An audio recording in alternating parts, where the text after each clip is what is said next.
Hi, you guys. Welcome back to Analyzing Art, where every week we analyze great art done by great people. We'll be doing the same thing this week by analyzing 3 great self-portraits done by 3 great artists. Today we'll also be talking about their art, the art periods they took part in, specifically their characteristics of why each artwork is characterized as either Impressionist, Baroque, or Renaissance, and also some fun facts along the way. So hopefully you guys enjoy that. Let's get started.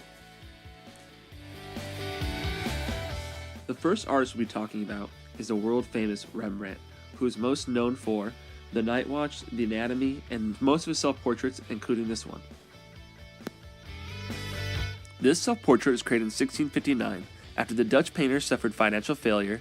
In fact, according to the National Gallery of Art, the deep-set eyes that bore into the viewer's eyes expressed the wisdom gained.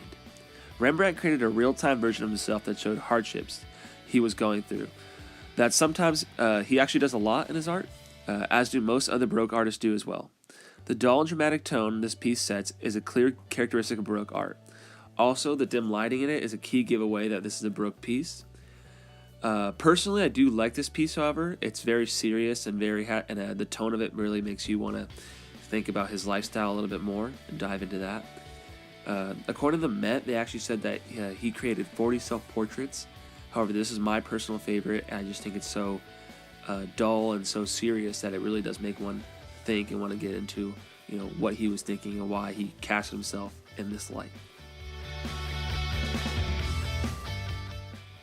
Next up is Vincent van Gogh, another Dutch artist known for his famous works such as The Starry Night, Sunflowers, and At Eternity's Gate. Everybody's favorite one-eared left-handed painter, Vincent van Gogh, created this self-portrait in 1889. In his mid-30s, in a blue suit, Van Gogh styles out in his apparent last self-portrait. The impressionist he was, Van Gogh painted himself in front of a heavily distinct brushstroke background, a common brushstroke style used in impressionist art. The blurry lines also create this fog effect in the piece, which I believe, in fact, highlights the lighting in the piece, something that was a vocal point in other impressionist artwork.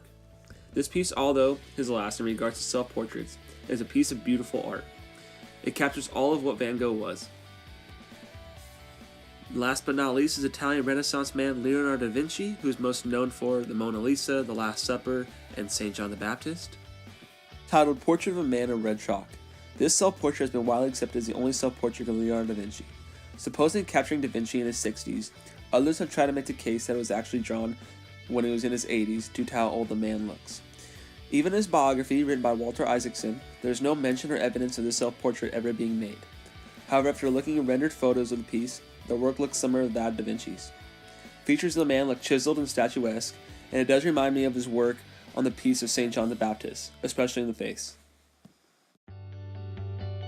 I just want to go over the 3 art styles that we went over: the Baroque, the Impressionistic, and the Renaissance. So for Rembrandt's painting, we saw the use of clear detail to produce drama, rich colors with effects on their hue. We also saw the use of light and shadow in the painting. For Van Gogh and the Impressionistic style of art, we saw the blurred lines and the changing light throughout the picture. For the Renaissance and Leonardo da Vinci, we saw the contained naturalistic realism, especially in the face, and then it was much lighter than pieces from the Middle Ages that most Renaissance paintings are. Guys, that about wraps up this week's version of Analyzing Art. Hopefully you guys were informed not only on the art and the artists, but their art periods as well. And I thought you guys would enjoy the art breakdown. Hopefully that helped you guys kind of understand what that was as a whole. And now that we analyzed the art, hopefully we can end this show like how we do every other week by giving one-word quotes for each piece of artwork. Alright, the Rembrandt self-portrait. Let's see here. Like I said before, this portrait's amazing. This portrait's probably one of my favorites by him. It just shows so much detail. The word I'm going to give it is somber. I think it is a very somber tone. Not unsettling, but just very dark and moody and dramatic at best. Okay, so moving on to the Van Gogh piece. I think he looks classy here. I think this is where he looks the best in any self-portrait he's ever painted of himself.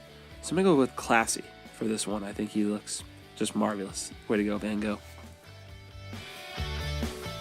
And finally, the Leonardo da Vinci supposedly self-portrait. I'm going to go with mysterious. We still don't know a lot about this self-portrait. We still don't know if it's real or not.